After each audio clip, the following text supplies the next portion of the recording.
नमस्कार, आदाब, सत श्री अकाल। आप सबका बहुत बहुत स्वागत है।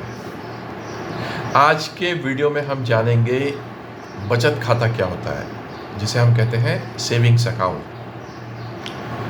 सबसे पहले हम जानते हैं कि सेविंग्स अकाउंट आप किस तरीके से खोल सकते हैं। आपके नज़दीक में जो भी बैंक है वो या तो नेशनलाइज्ड बैंक है, प्राइवेट बैंक है, फॉरेन बैंक है, आप उसमें खाता खोल सकते हैं। हम उदाहरण के लिए नेशनलाइज्ड बैंक की बात करते हैं क्योंकि ज़्यादातर लोगों का बैंक में खाता नेशनलाइज्ड बैंक में होता है। हम उसको समझ लेते हैं, प्रक्रिया लगभग एक जैसी ही है हर एक बैंक में खाता खोलने के लिए।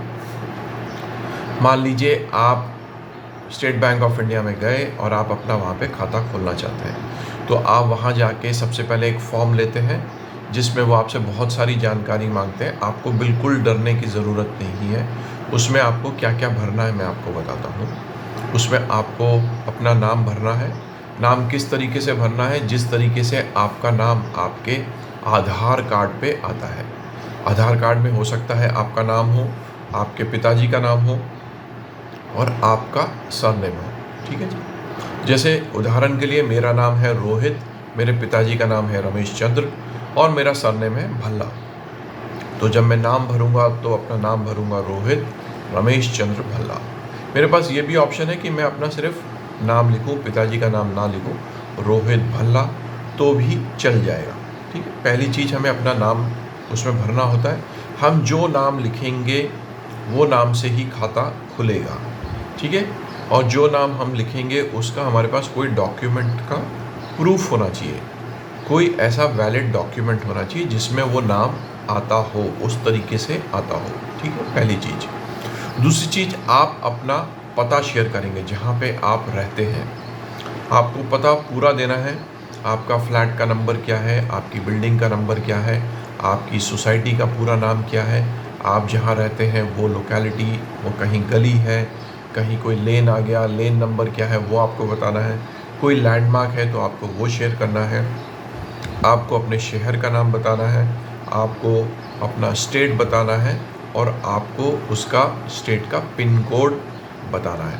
आपको अपना खाते में एड्रेस पूरा शेयर करना है। कहीं पे शॉर्टकट मत कीजिए क्योंकि वो डॉक्यूमेंट में आपकी पासबुक में वैसे का वैसा ही आएगा।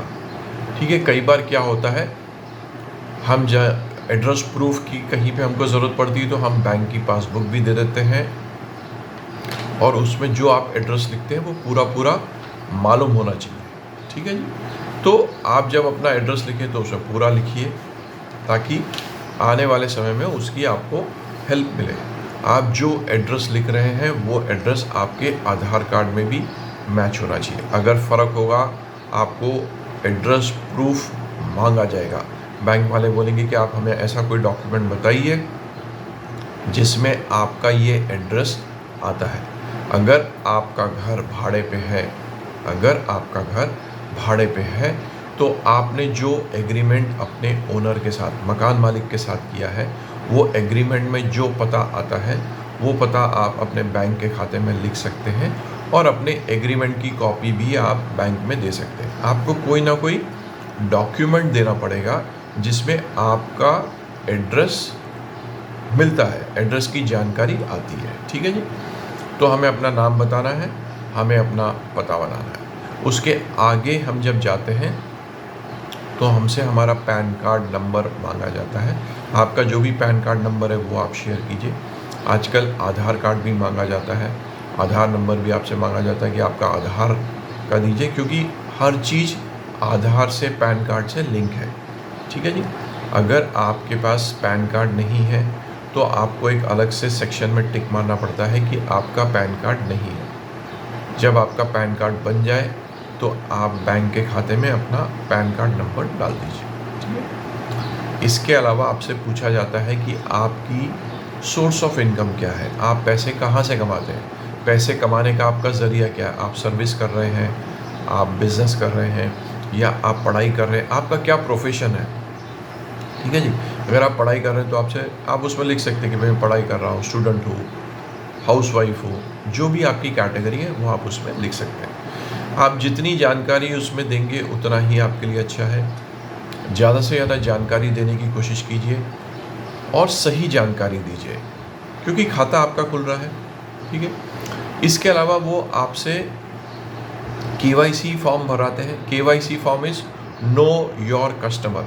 नो योर कस्टमर मीन्स आप बैंक के कस्टमर हैं, तो आपके बारे में वो पूरी जानकारी चाहते हैं कि भाई आप कौन हो, क्या करते हो, कहाँ रहते हो, आपको क्या सोर्स ऑफ इनकम है, वो सारी चीज़ें आपसे पूछते हैं। जब आप बैंक का खाता खोलते हैं तो उस खाते में आप अपने नाम पे ही खाता खोलना चाहते हैं या आपके साथ कोई दूसरा भी रहेगा। दूसरा रहेगा मतलब उसको हम बोलते हैं जॉइंट अकाउंट। एक होता है सिंगल अकाउंट, मतलब आप ही उस खाते में हैं, सब कुछ है, आपके अलावा और कोई दूसरा इंसान नहीं है, ठीक है। उसको हम बोलते हैं सिंगल ओनर अकाउंट। सिंगल मतलब अकेला, जॉइंट में मतलब 2 लोग हो गए, 3 लोग हो गए, उसको बोलते हैं जॉइंट अकाउंट। जब आप जॉइंट अकाउंट खुलवाते हैं तो जो दूसरा आपका सदस्य है, आपका जो दूसरा सदस्य है, उसके बारे में भी आपको सारी जानकारी देनी पड़ेगी। उनका नाम क्या है, कहाँ रहते हैं और वो क्या करते हैं, पैन कार्ड क्या है, आधार कार्ड उनका क्या है, ठीक है जी। ये सारी जानकारी आपको उस फॉर्म में भरनी पड़ती है, ठीक है। इसके अलावा आपको अपने पैन कार्ड का ज़ेरॉक्स देना पड़ता है, आपको अपने आधार कार्ड का ज़ेरॉक्स देना पड़ता है। ये प्रूफ होता है कि जो नाम आप बोल रहे हैं वो नाम डॉक्यूमेंट पे भी है, जो एड्रेस आप बता रहे हैं वो एड्रेस आपके डॉक्यूमेंट पे भी है, ठीक है जी। ये सारी चीज़ें आपको बैंक में देनी पड़ती है, अपना फॉर्म भर के देना पड़ता है। आप जो वहाँ पे साइन करेंगे, जिस तरीके से आप साइन करेंगे, हिंदी में, इंग्लिश में, जिस तरीके से करेंगे, वही आपके खाते के ऑपरेशंस में हेल्प करेगा। ऑपरेशंस का क्या मतलब है?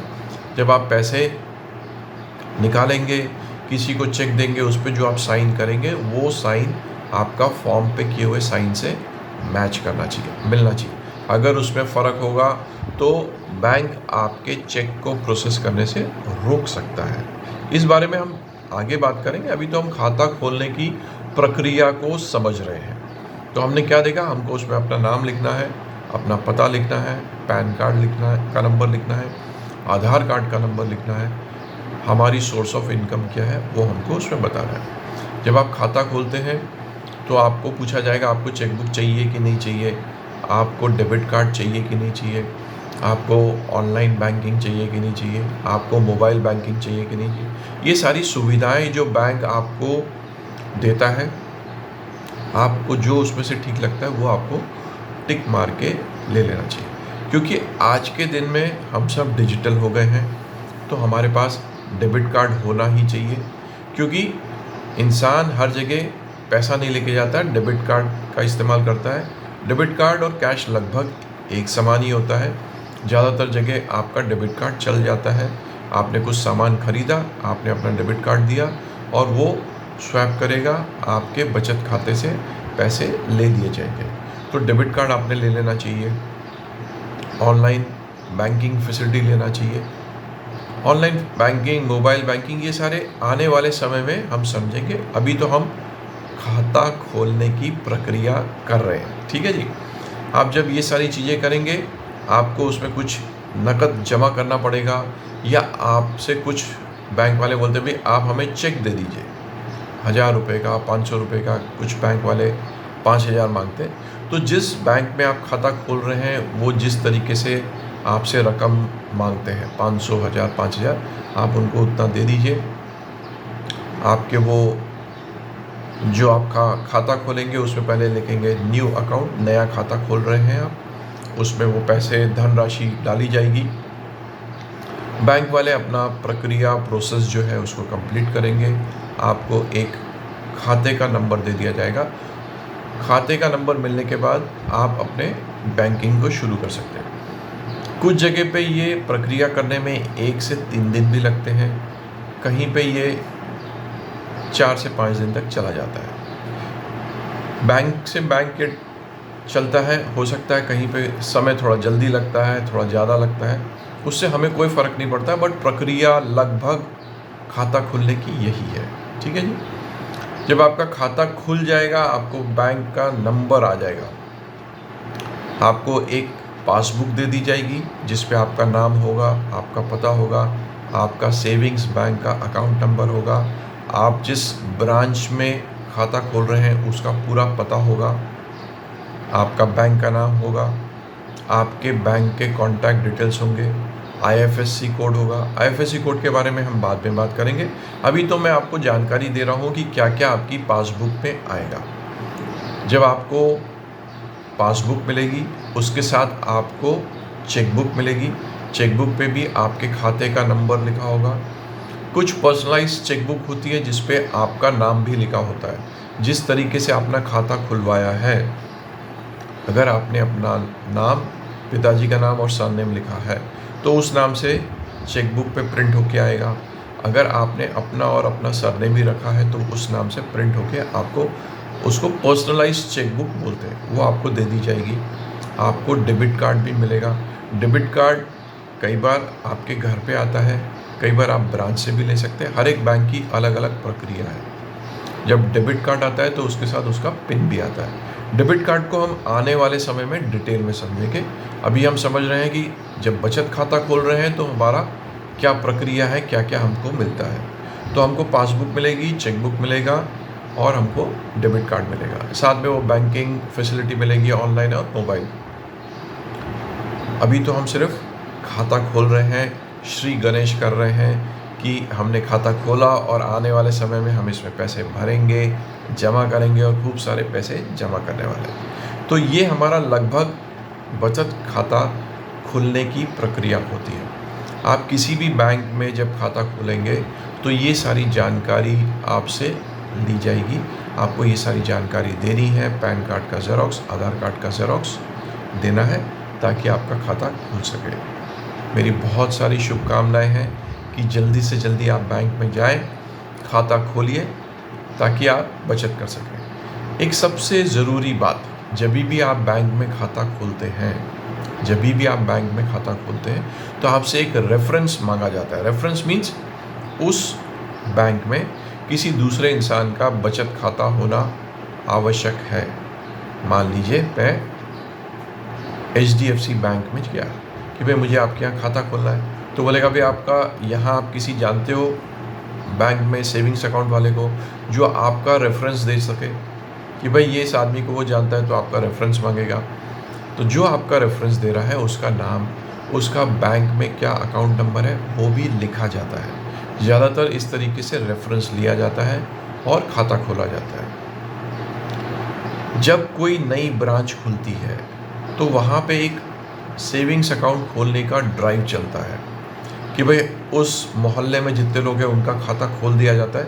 उनसे कोई भी ये रेफरेंस नहीं मांगा जाता है, ठीक है जी। अगर ब्रांच नहीं है, अगर आपके आस पड़ोस में कोई नई ब्रांच खुल रही है तो क्या करेगा, वो आपकी सोसाइटी में आके बोलेगा भाई आप सब आके हमारे यहाँ पे खाता खोल सकते हैं, रेफरेंस की ज़रूरत नहीं है क्योंकि हमें अपना बिज़नेस शुरू करना है।